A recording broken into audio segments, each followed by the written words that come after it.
The best way to get started in wholesaling real estate. Guys, it's Rick Ginn, and we are going to specifically talk about the most direct path to getting your first deal in wholesaling real estate. Do me a favor, before we get started, smash that like button, hit that subscribe button to continue to receive the absolute best wholesaling information. You're like many people, you want to get started in wholesaling real estate, but you're like, hey, Rick, what's the best method? And this is actually easy. This is going to be fun.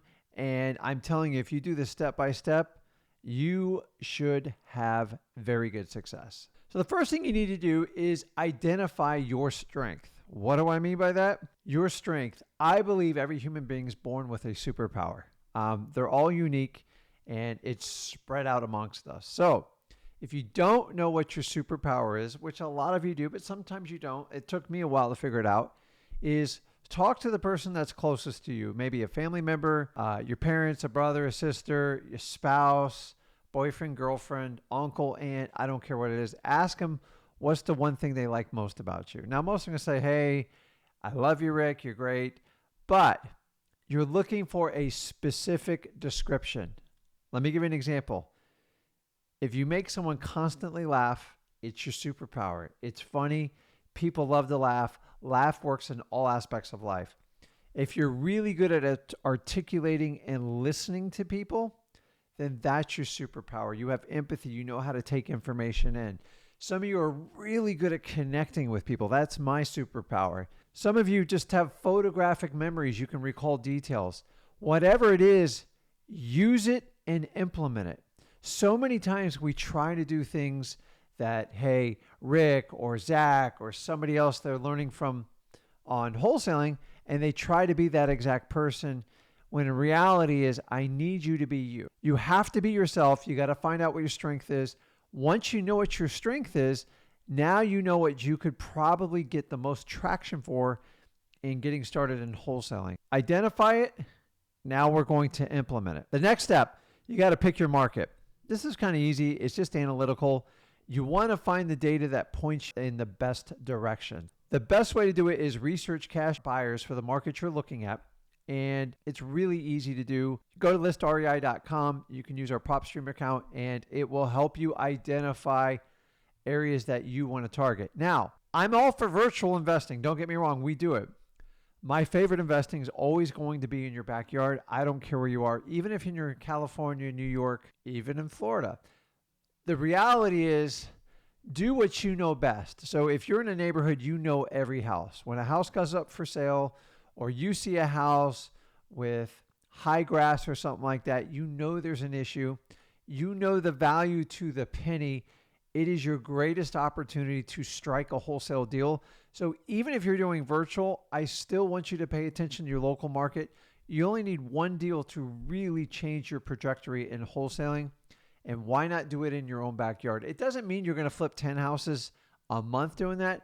But honestly, if you can pick up 1, 2, 3 houses within a year within your geographical area, you are going to be the expert. That is one of the huge advantages of wholesaling real estate is it's hard to scale across the country. It's very micro, meaning it's specific to the market.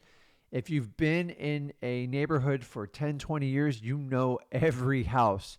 You know the good ones, you know the bad ones, and you know what they rent for, and you know exactly what they sell for.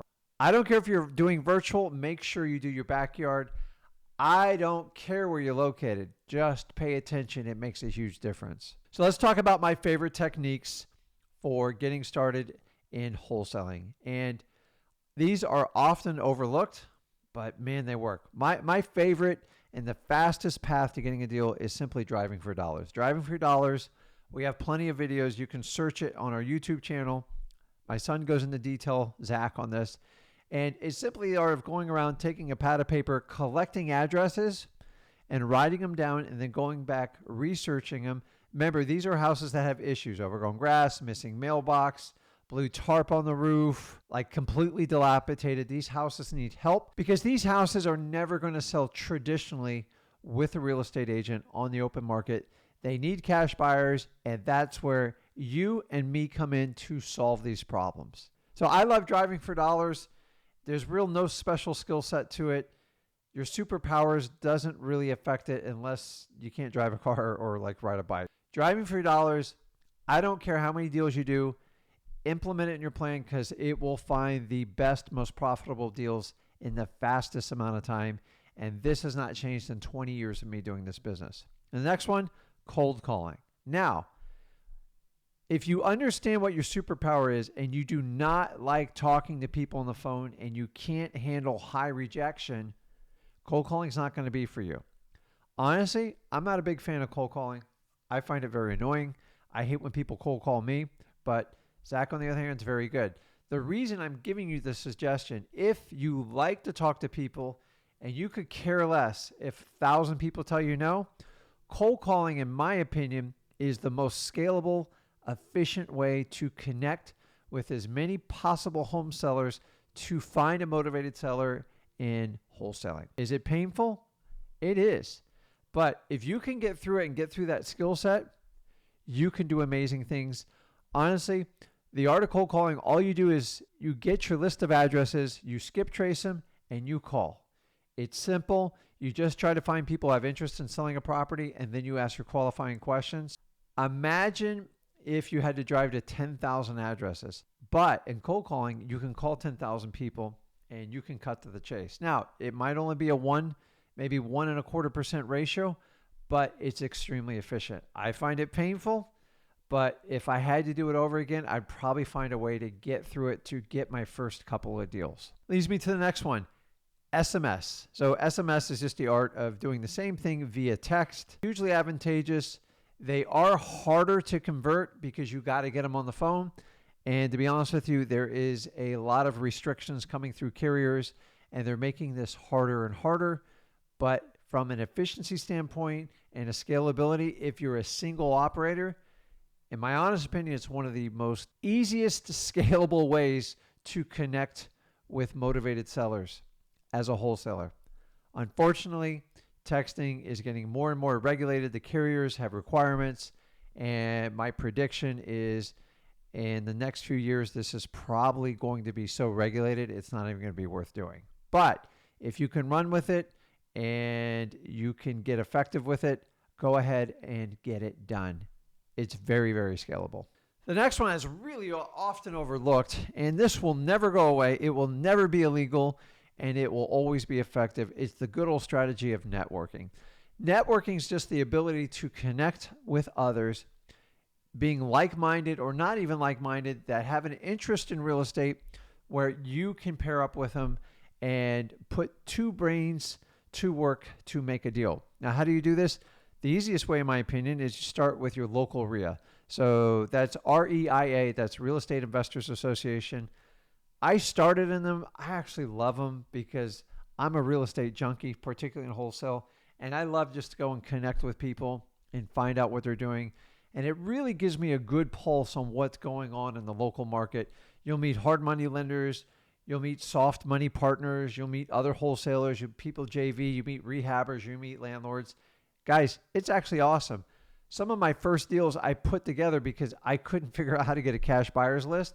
And I would find motivated sellers and I call these people and we just work together. Now, some of them we split. Some of them, they would get a finder's fee, whatever it was. But it was fun.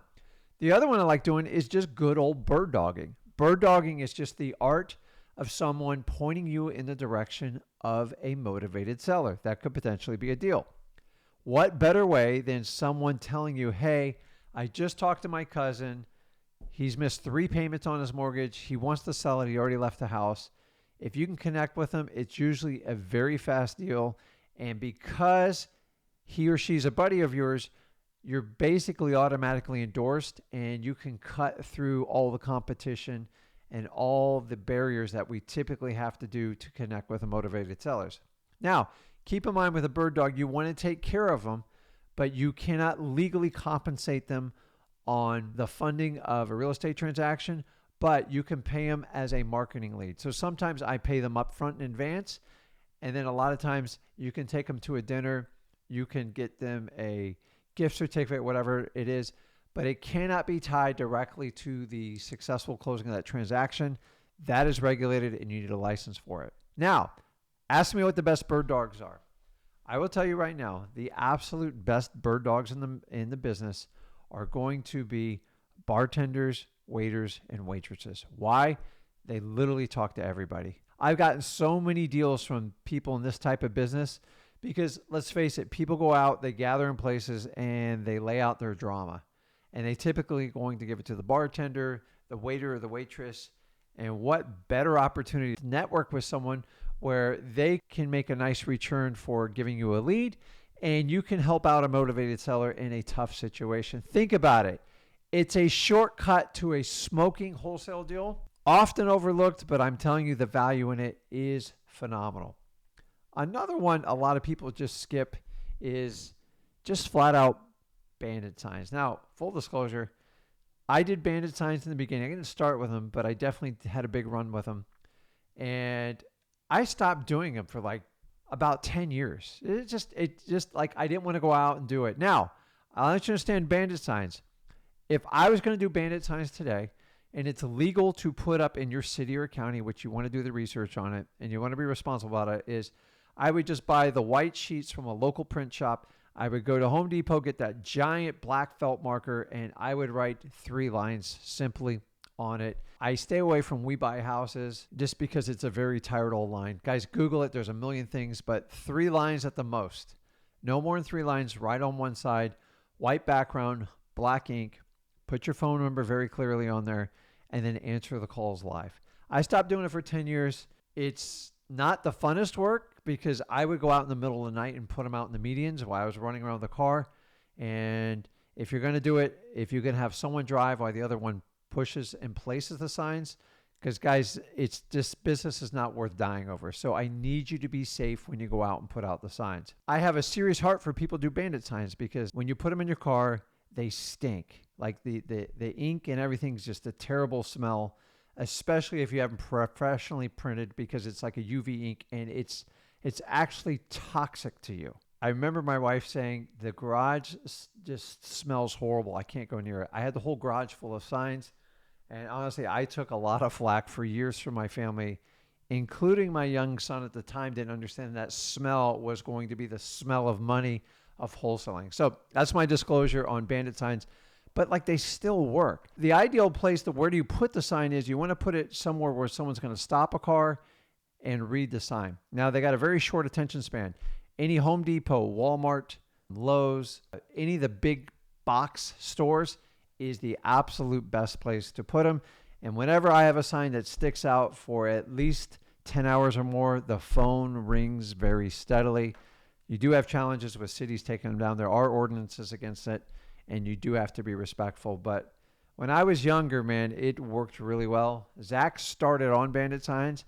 I actually gave up on them, and then that's the difference with it. Guys, these are ideas to get started and get going right away. What I want to do is help you on your mindset. You're getting started in wholesaling. You've picked your superpower.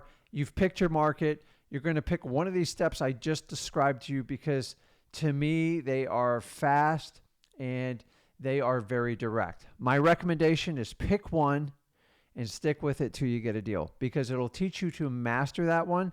So many of you guys try to do everything at once and it's overwhelming. And then when we're overwhelmed, we don't get stuff done. So go deep, go narrow, and get it done. If it's going to be Bandit Signs, cold calling, fix it, master it, and stick to it till you get it done. One of the biggest questions I'm asked on any type of live or interactions I do with new people that start is, hey, Rick, how many calls, how many Bandit Signs, how many texts do I have to say? You need to listen to the questions you ask. Now, you know the old saying, there's no dumb question. I agree.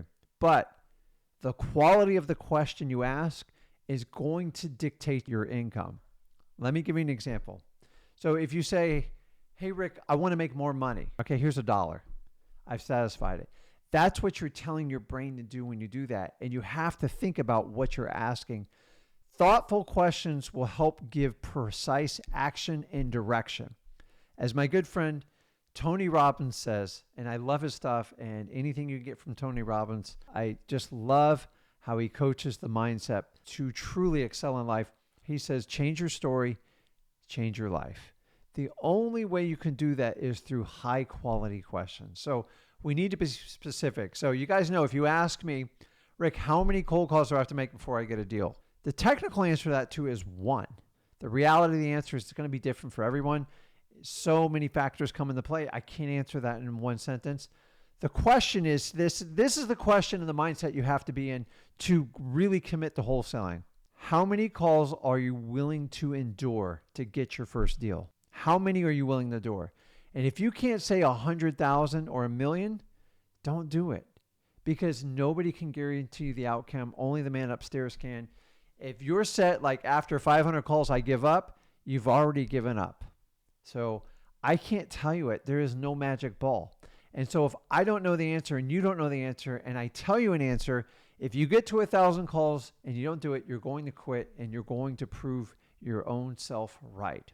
If you want to be right, you'll be right. You know how the saying goes. Change your story, change your life, change the quality of your questions, and the projection of your life will be determined by that. In order for us to do that, you have to be honest with yourself. You got to be honest with yourself on what your superpower is, what you want to do, and are you willing to do this business? By the way, everybody I meet who talks about wholesaling, they all want it, right? Rick, we want the freedom. We want the financial freedom. We want the freedom of time. The question is, are you willing to put in the commitment of work it's going to take to get that? And that's the question you have to answer honestly. If your answer is no, and you're just going to act like you're going to make 3 phone calls and get this done, wholesaling is not for you. I'm just going to tell you flat out. But if you're the type of person that can burn the bridge and go all in and give it 110% of your effort, you can get this done. I cannot guarantee you. You might get it in 1 call. You might get it in 1,000,000 calls. That's the honest to God truth. And people got to stop telling you what the average of calls are. Here's the really cool thing. The more calls you make, the higher your skill level is going to get. And honestly, once you do your first wholesale deal, it's equivalent to probably 1 year of education. Because if you're like me, you learn as you go along and you pick up. And as you have failures, it will progress you forward, even though it temporarily sets you back. Here's my last recommendation for you to get started in wholesaling for your mindset is track your activity level. It's very, very simple. And if you're honest with yourself, how many calls did you make today? How many contracts did you write? How many people did you meet with? What is your marketing activity? And measure it every day. And simply, these numbers got to keep elevating and you got to be consistent.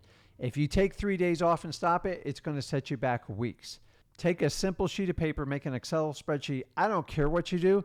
And every day, take a calendar and say, okay, I made 200 calls today. I met with 3 people and I sent 5 contracts. And just track it every day. And the idea is to gauge what your marketing activity is. The higher you keep that activity, the better your results are going to be. Everybody I talk to, the number one thing I ask, tell me what you did today, step by step. And I'm looking for how many calls they made, how much activity they did, how many contracts they wrote, and that's it. And the minute people start waffling on that answer, I have to question how committed they are doing or get them reset with the mindset. That's why I'm talking about mindset and ways to get started in wholesaling, guys. Tell me what you think in the comments below. Do you believe these steps will get you to your first wholesaling deal, guys? I believe anybody can get started. I didn't start till I was 33. I love every one of you watching this video, and I want you to want it and get it. Let me know what you think about getting started in wholesaling using these steps. Hit that like button, hit that subscribe button, and I will see you in the next video. Thanks, guys.